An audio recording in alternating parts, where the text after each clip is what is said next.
Hey now, welcome to All Things Wood Floor, brought to you by Wood Floor Business Magazine, the finest hardwood flooring publication on this planet, made for you here fresh for the hardwood flooring professional. I am Steve Diggins, your host, hardwood flooring wholesaler with WoodPro Inc.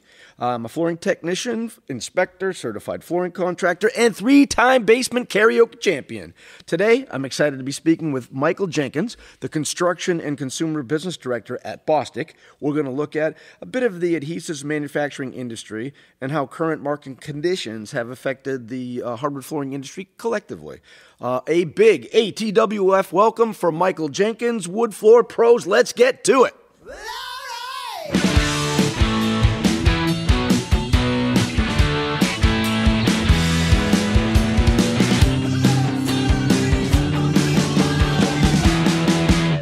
All right, Michael Jenkins, Bostik Company. Welcome to All Things Wood Floor, sponsored by Wood Floor Business Magazine.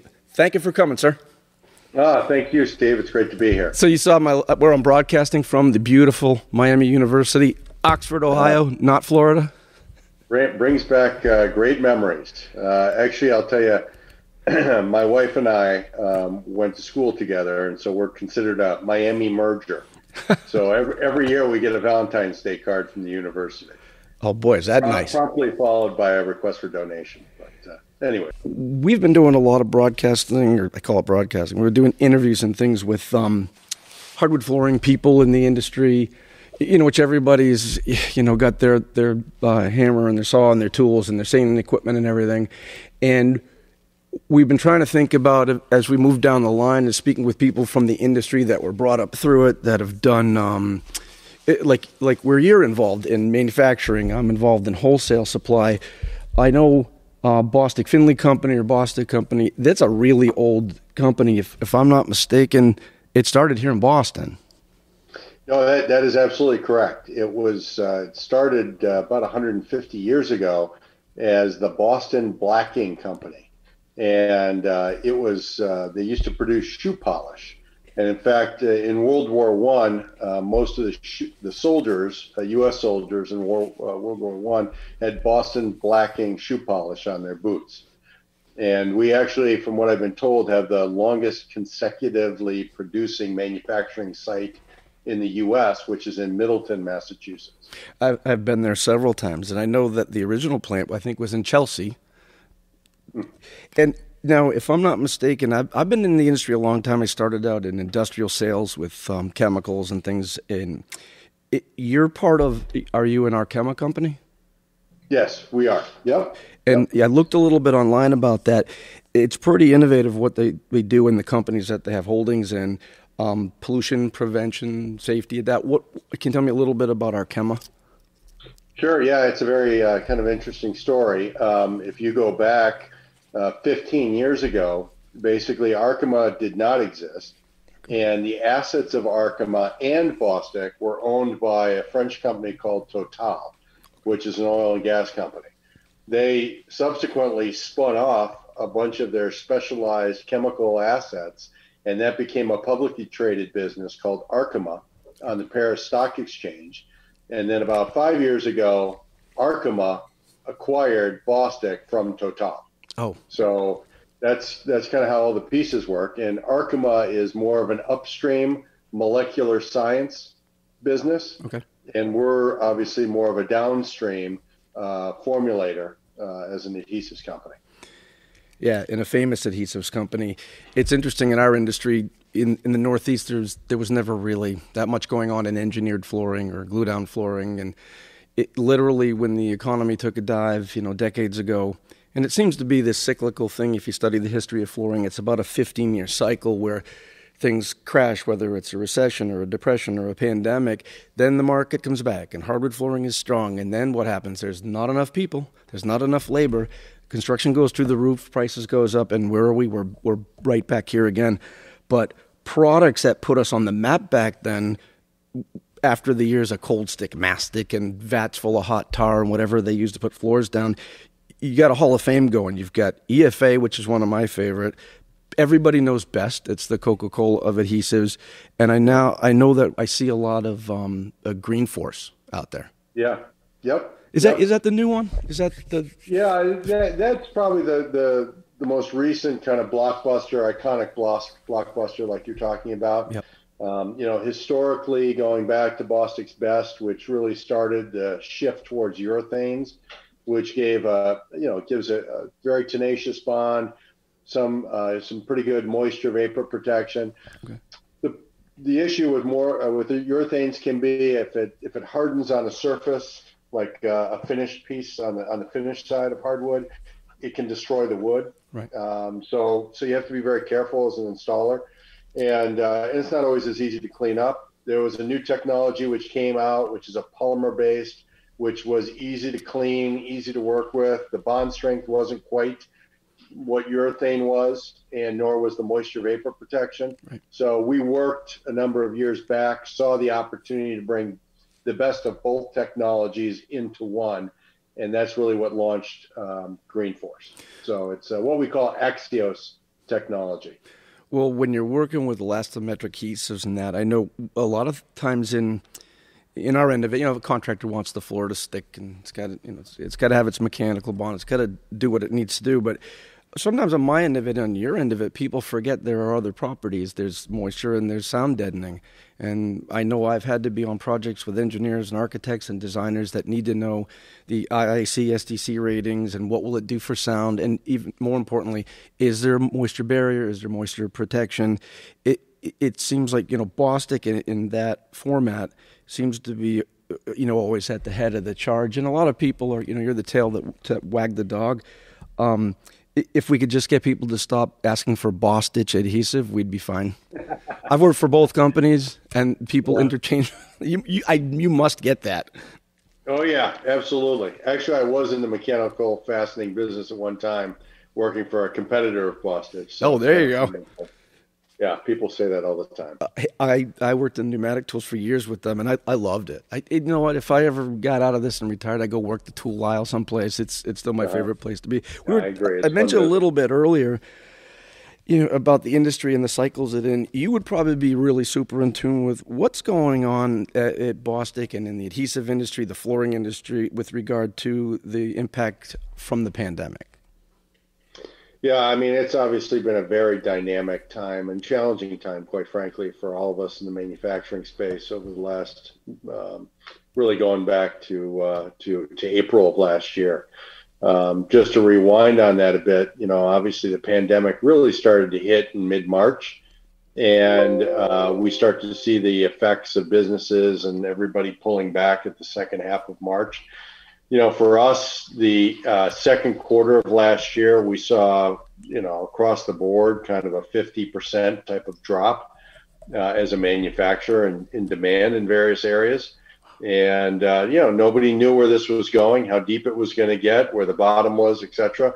So it was a tough time. We definitely, like a lot of businesses, we're very conservative in terms of our cash and making sure, and did some things. We participated in some reductions, some temporary reductions in our workforce, in our salary for our workforce. So all of us who are salaried participated in that. Ultimately, we got through it like everybody.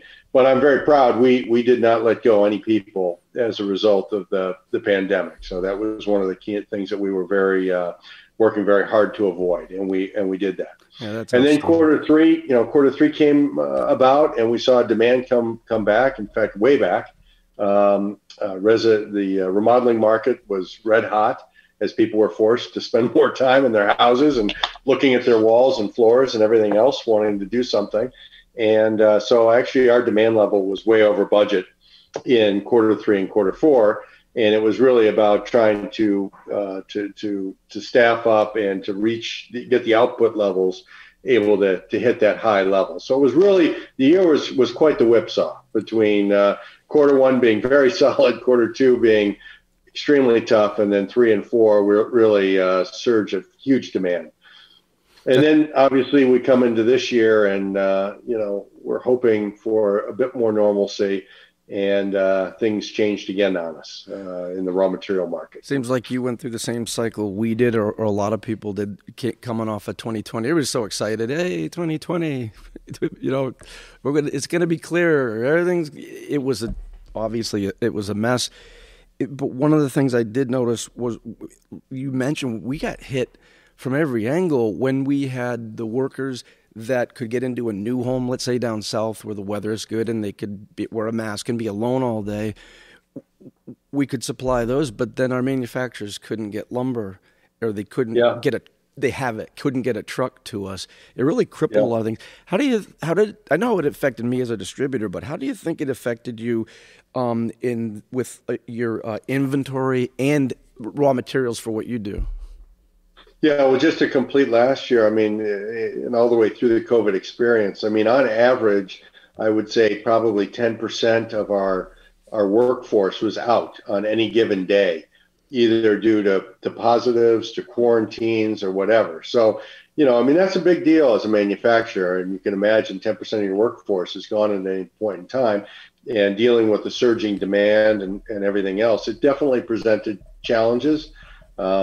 We as a team had to really, and of course everybody's remote working at the same time. So kind of learning that experience at the same time we're dealing with all these very real challenges. It was a difficult environment.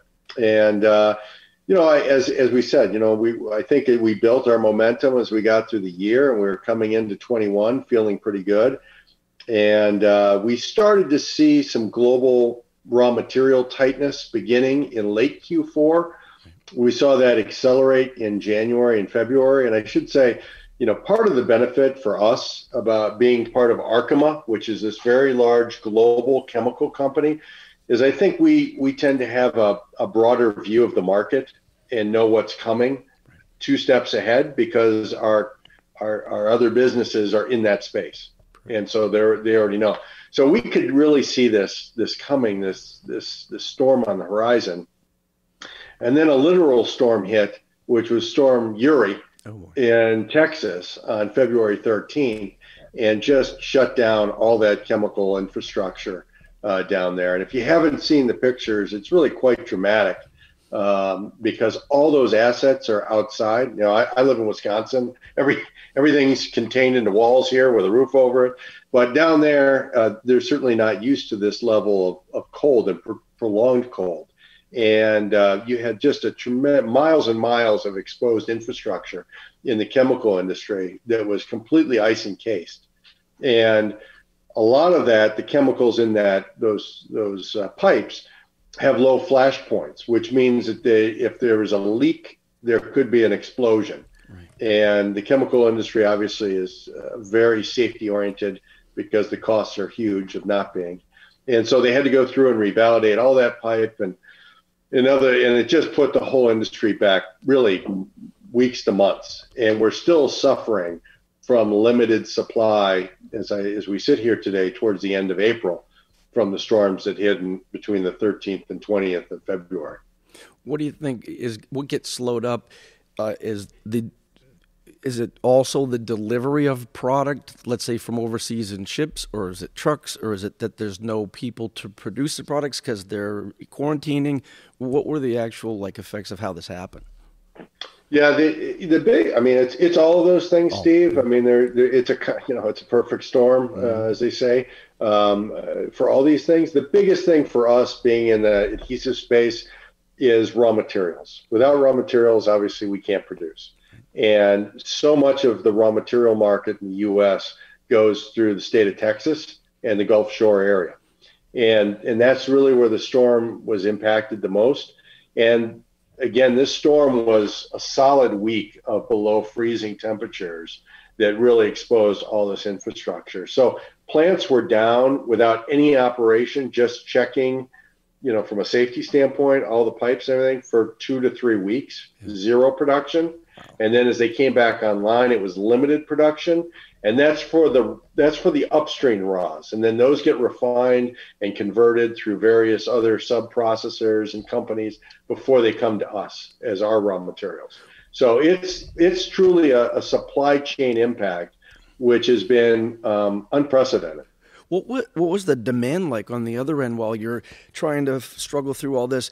Were you kind of hanging there with demand because it slowed up, or was it that we were trying to take everything we could, keep everybody working, and for the people we didn't have enough to do that? Was that the other side of it busy, or it was evened out at the Yeah, time? no, it was, we exited Q4 in a pretty good spot, and coming into Q1 this year, we had very strong demand, and especially in wood and hardwood, was exceptionally good coming into that period. So, it's still there. Obviously, we feel that the demand is very strong, and it's really been a supply issue, unfortunately, because of the overall supply chain, which has hampered our ability to produce to the level that we would like to. And so, I don't think there's any shortage. It's not just Bostik. It's everybody who is impacted through these raw materials. And, if you go out and talk to distributors and you probably know this yourself, Steve, it's product is not as available. There's just not as much inventory out there. And that's because of all these issues on the supply side. Did you see the same effect that we did? Where hardwood flooring jumped from $259 to $429 a foot. Did that happen with adhesives because of all this? Yeah, I mean,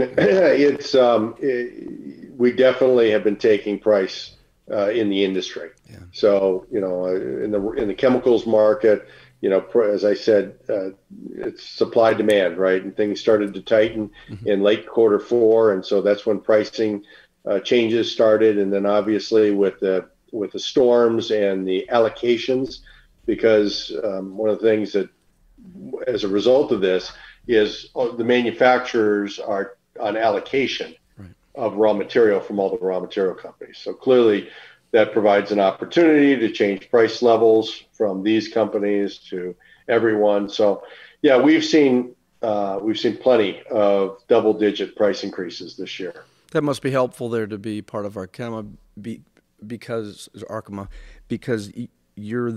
I assume there's a pecking order. It's the same with polyurethane-based products. There's only so much you can get on a waiting list for, and when it's ready, it kind of has to be put out there proportionally to who the bigger people are that are moving it. And I assume that you guys move a lot of raw material. Yeah, I mean, that's clearly for us one of the great benefits of being part of a very large global company is that we have a relatively sophisticated purchasing group on a global basis. And during this period of time where the market is very tight on raw materials, we've been able to move raw materials in globally from other regions to help us to recover faster. Does your marketing and sales team or whatever team you could tell me that would be, do they look at market indicators for you and your sales team and say, here's the housing market, here's the commercial market, for instance, what are the markets that you would target with your division of Bostik? Residential, commercial? Yeah. The business I run is the construction business for North America. Okay. And so it's those three primary sectors. It's residential new, it's remodeling, and commercial. And so, yeah, we look at permit starts, other leading indicators, and then one or two, primary indicators before that, lending rates, et cetera. How is the housing market look? Do you look at it? You have to look at it geographically. Maybe Boston's different than Tampa, Florida. How's the housing market look for you folks recently?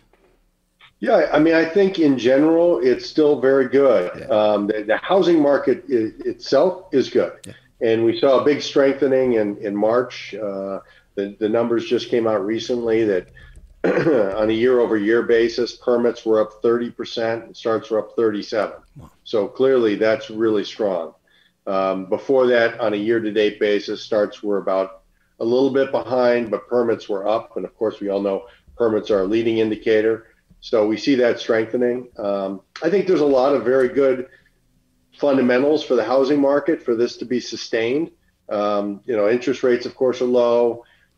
Coming out of COVID, one of the things that we believe is, we believe in the urban flight situation where people have been cooped up in many cases in these urban areas and small, high-density living structures. And the urbanization trend had been going on for a decade or more, I think that this may create a pause for certain groups to rethink their lifestyle and move back towards more suburban or type living, which obviously will drive single family housing. So we think that's there. Clearly, one of the things that could limit us moving forward would be the level of inflation that we're taking on in terms of new construction. Obviously, between lumber and everything else right now, there's a lot of inflation working its way through the system. Hi everyone, this is Kim Walgren, the editor of Wood Floor Business. This episode of All Things Wood Floor is brought to you by Bostik Smart Adhesives.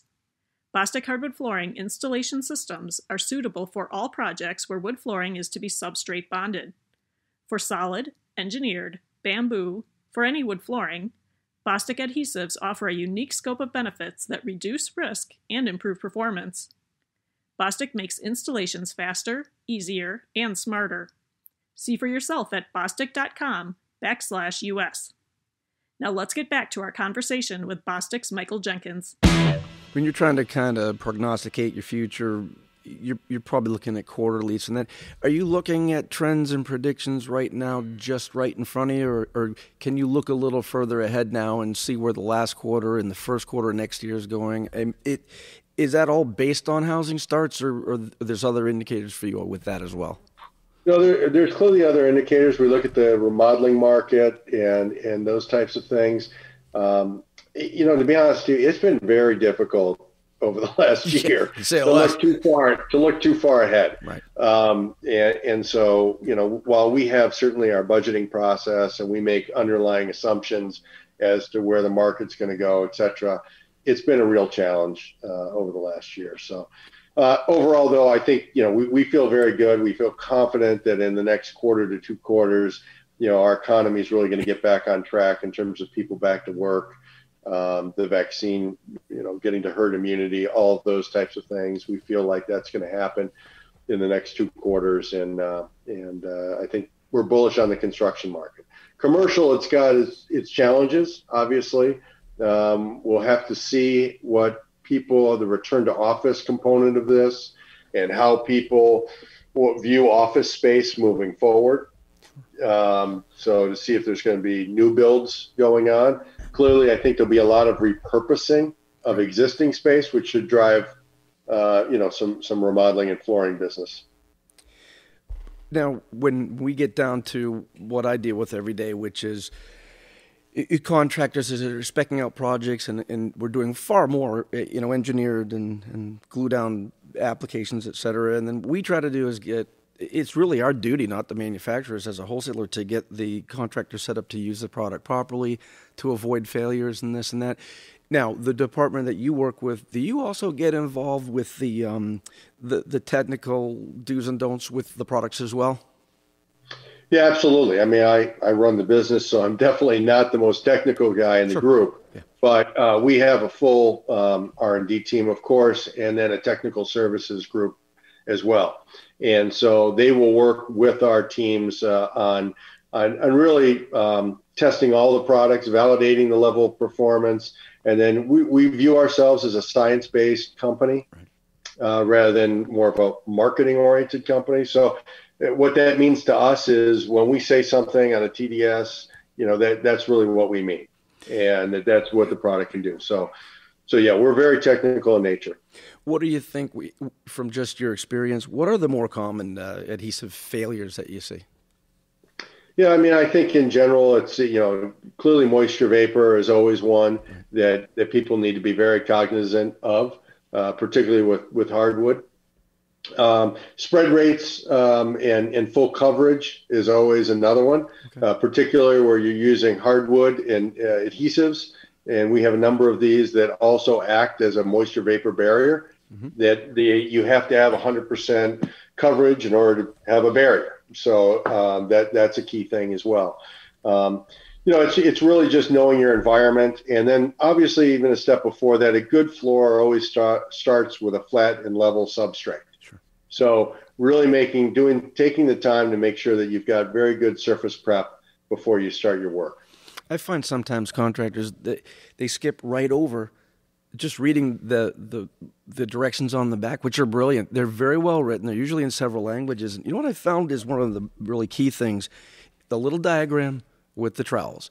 And I've been doing this forever. I'm a hardwood floor guy, but I wanted to get certified. The only place you can get certified as a flooring installer that I could find was down in Washington, D.C., and I studied for months. And I took that. It was a grueling exam. They put you in an office for 4 hours. They take... You think you just committed a crime. They take everything away but your wristwatch. No computers, nothing.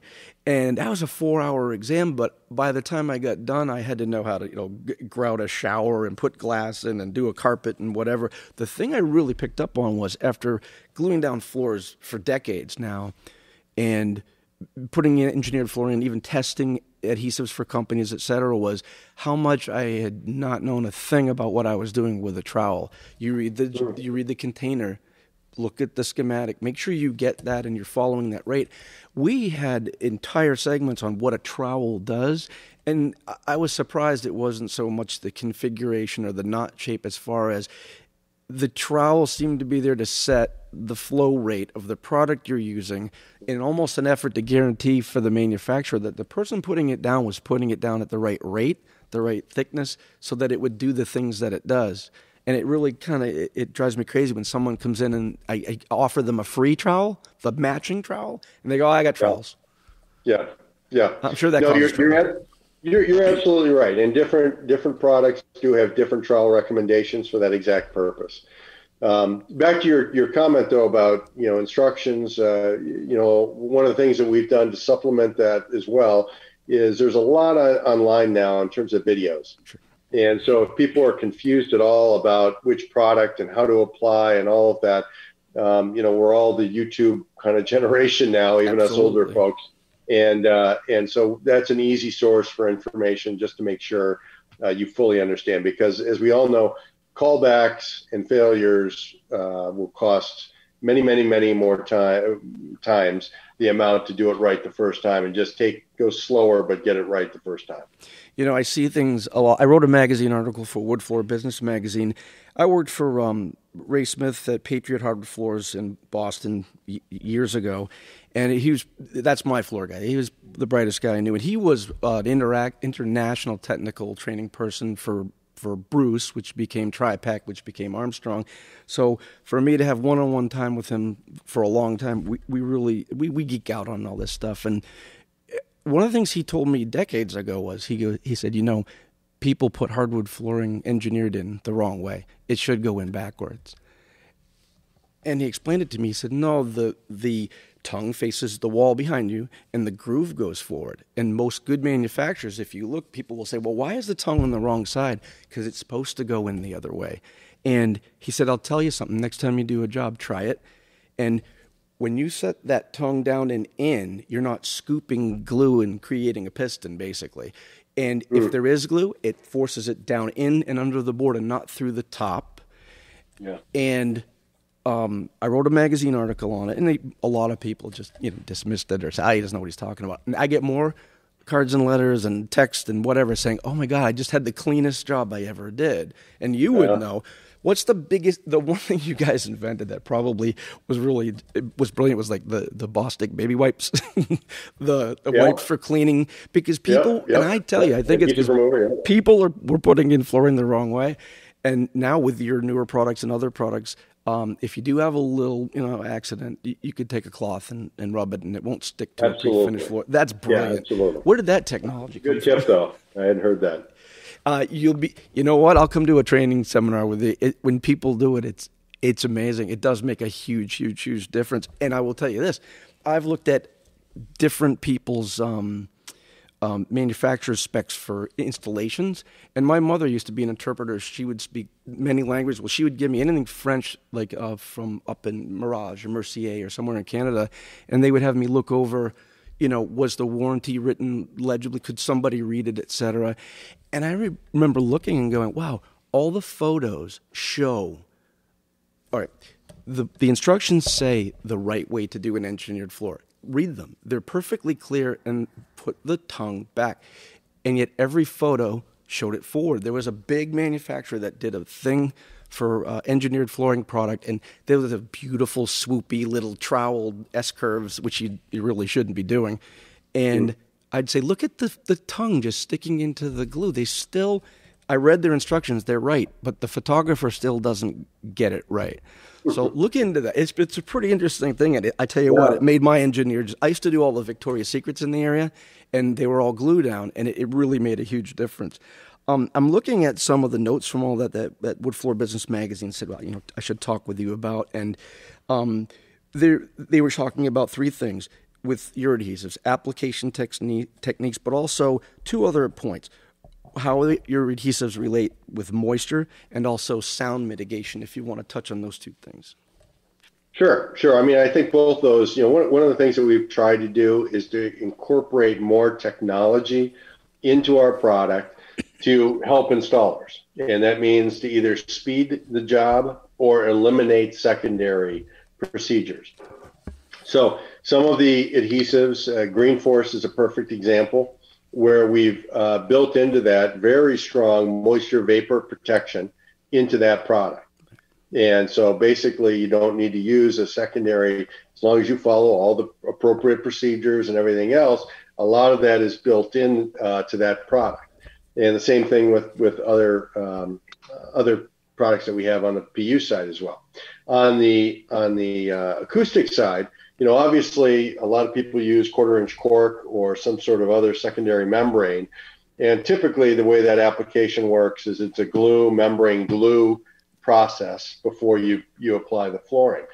We have certain products where we've built in acoustic properties, are actually one of which has actually little beads of crumb rubber inside it. In fact, if you take some product out, it kind of looks like cookies and cream ice cream. Oh, yeah. You see these little beads in there, and what they do is two things. They actually act as a sound buffeting system, and because they're all the same diameter, they act as a shock absorber. So they basically set the limit for the adhesive to make sure there's the right adhesive there. You could actually walk on wet boards and not bottom those boards out and squish the glue out and create a dead spot. So it acts as almost like a quality control and acoustic benefit at the same time. And that's Ultraset Single Step 2. It's spec'd on a lot of big projects around the country, commercial jobs for that reason. And obviously, people save a lot of money because you're not doing a glue down twice, right, and you can eliminate the 1/4-inch cork. I've seen something similar to that when someone will pick up your product and they'll get the trowel, and sometimes they'll make a little leveling clip. It's almost a similar principle to what you're saying. That makes sense. Put the leveler in the product. It kind of takes the guessing game out of it. Yeah. It's like I said, it's quite an innovative product to have that rubber in there. To get real, all right, there's a perm thing here. You've got moisture barrier, moisture retarder, etc. Do adhesives, are they typically moisture retarders, barriers? Are they totally, is there a perm rating that they come with, or can they block? It depends. It really depends. Yeah, it really depends on the technology and whether or not that was spec'd in. Some of them are built to withstand, the adhesive bond will remain even up to very high RH levels, but they will allow the transmission of the vapor through the adhesive into the flooring. Okay. Others actually will act as a barrier, okay, and stop the transmission of it through the flooring. So people need to be very careful to thoroughly understand what adhesive they're buying and what the properties are. Bostik, any new product launches, anything new and different going on? Yeah. I mean, the team's been busy. We've all been remote, but everybody's been working hard. I mean, R&D's been in, and so we have some new products coming out this year. We have one that we're exceptionally excited about. I think it's going to be a great step forward for the industry. It's a moisture vapor protection system, which will be roller applied and it has a wide variety of applications. You can use it on hardwood. You can use it for resilient or LVT. You can use it for surface prep. It's easy to apply, and it's basically a technology that does not require a huge amount of PPE like some of the ones that are out there today. So it's going to be a big product in the industry. It's really going to help installers. You mentioned your R&D. Tell me a little bit about Bostik and their R&D and what they do. A lot of people in our industry are really the hands-on, trunk slammers and the installers, the technicians. A lot of outside salespeople in that don't really get to go to a plant or go to a manufacturing facility and see what R&D departments are doing today. But there's a lot going on. Sure. Yeah, in terms of our R&D group, it's not just the people that are on our direct team. We are fortunate, as I said earlier, to be part of a bigger company. We have access to molecular scientists. We, as a global business, take the best innovations worldwide and share those between different countries. So we all kind of can rise together. And our group has been very active. We, as I said, they've been working on new products. We've been and we participate in many different business segments. So we've got hardwood, we've got resilient, we have tiling. We've got some great new products that have recently been launched on our tiling business. One of which is basically a system for adhering external facade panels to commercial applications, which will be another big technology, and then a sealant business for us as well. So there's innovation, and we have a very disciplined kind of pipeline process that we go through to vet these innovations and bring them to market. How many facilities roughly in the U.S.? I know you're worldwide. You have a lot of divisions and you own a lot of companies, but there's a lot more Bostik divisions in the U.S. alone than I thought there was.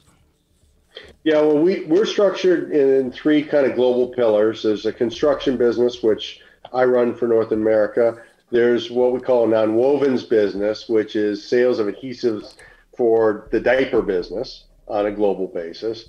And then there's industrial, which is adhesives consumed in a manufacturing process. Between all those business units in the States, there's about a dozen manufacturing sites. And then our regional headquarters is in Wauwatosa, Wisconsin, which is just west of Milwaukee. Half of those sites are construction sites. So you're in charge of North America. Yep.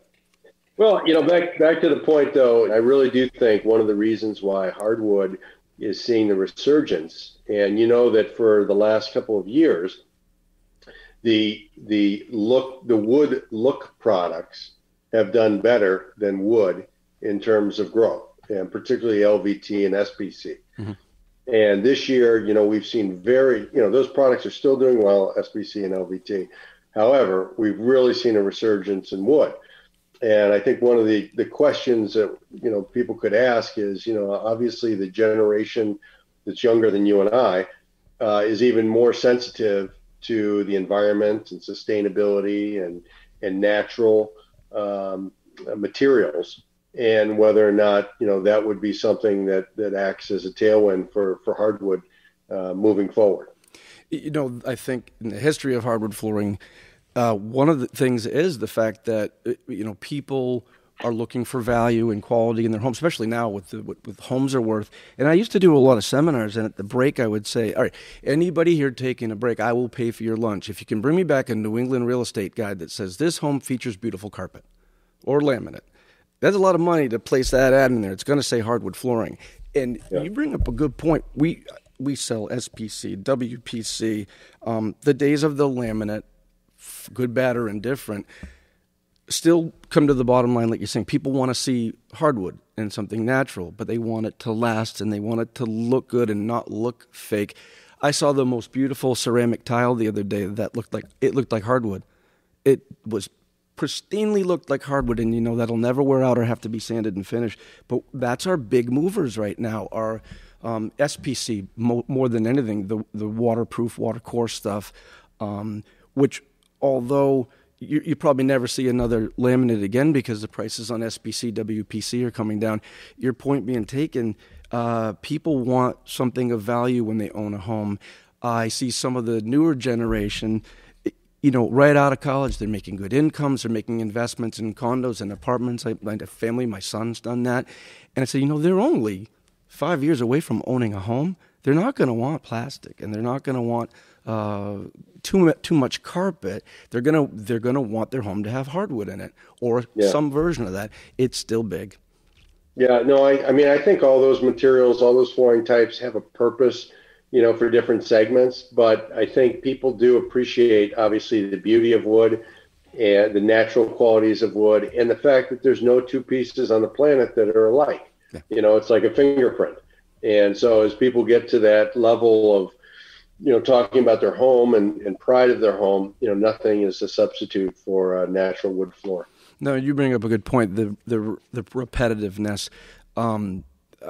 I walked into this Amish barn they were using for weddings. They decided to use an LVT product, and the only thing that was really discouraging was, in a second, I could see the redundancy. I don't think there was 3 pieces. I saw the same knot almost every board, other than which rotation it had been printed in. And the newer products, I see 10, 20 patterns that are totally different. And the ones that actually use a wood veneer of some type, that takes that right out of the whole situation. But, when it gets super repetitive like that, you can pick up on it. And instantly it's not a hardwood floor. So I think we'll always have that going for us. But I think, the imitations out there are starting to look better and better and give people options. Oh. What I love is, for this year, if they put down 100,000 feet of SPC, in 5 years, I'll have that job. That'll be wood. Someone will say, I really liked it, but now we can afford to do this. So, and like you mentioned, there's been innovations in the wood industry. I mean, I think there are a lot of things going on in terms of widths, of planks, of different treatments to make things more wood more waterproof. So I'm seeing a lot of innovation in our space as well that I think will continue to help grow the business. Well, I tell you, I really appreciate you spending the time with me here today. It's good to get some forethought into what goes on behind the scenes, up in the corporate world, in the manufacturing world. I used to teach a seminar on big box stores and how they relate to brick and mortar places, et cetera. And we'd take a break, we'd come back, and I'd have a video on the screen that would show a cockroach and a little plus sign and someone installing a floor and a big nuclear mushroom cloud. And people would gather in, I'd say, all right, let's learn something right now. When Armageddon comes and there's fallout and everything else, 2 things left, people: cockroaches and hardwood floor installers.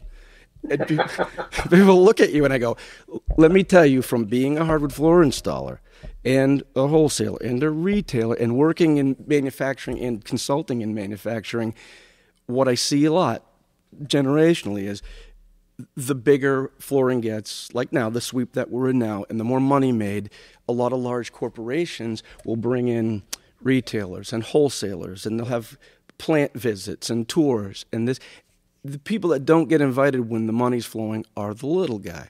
But we all know, once those people on the other end, the installers who know what they're doing, if they say, your product's out, I don't like your product, all the money in the world isn't going to save you. Bostik's been someone that's been around, that's been trustworthy for years, and so have a lot of other big companies. And you know what their focus is? Never losing sight of what a hardwood flooring contractor or flooring contractor's knowledge is doing for them. There's never enough of them. Very difficult to recreate them, but they're what keeps us all ticking. No, you're absolutely right, Steve. I mean, we don't sell aesthetic products. We sell functional products, and really our end user is the contractor. Yeah. That's the one that we get up in the morning and go to bed at night thinking about how to make their life better and innovate for them. So, and you sure do facilitate aesthetic products, because no one remembers what the inner core of their drywall looks like. When I did flooring, they'd have a big party when the house was done, and everybody would be there, and we'd show up, and the homeowner would push everyone aside and say, there's my floor people. Now, there's the painter wants to kill me. And there's, we just put the most expensive piece of furniture in their home, and we understand that. But I've seen some beautiful flooring jobs go really bad with wrong adhesive, improper adhesive, wrong trowel. I've literally seen somebody scoop out of the bottom of their bucket with a paint stick, and try to do the last 8 feet, and then ask what's wrong with your adhesive or your flooring. So it might not be aesthetic, but boy, a really good product like yours and others go a long way to making these flooring people successful. Well, thank you. Yeah, we really do think that we enable long-term beautiful design. So, Well, I really appreciate your time, and we will talk soon, sir. Thank you very much, Michael. all right. Take care, Steve. You Thanks. got it, man. Take care. Thanks for listening to this episode brought to you by Bostik Smart Adhesives. Don't forget to subscribe to All Things Wood Floor to be sure you don't miss a single episode.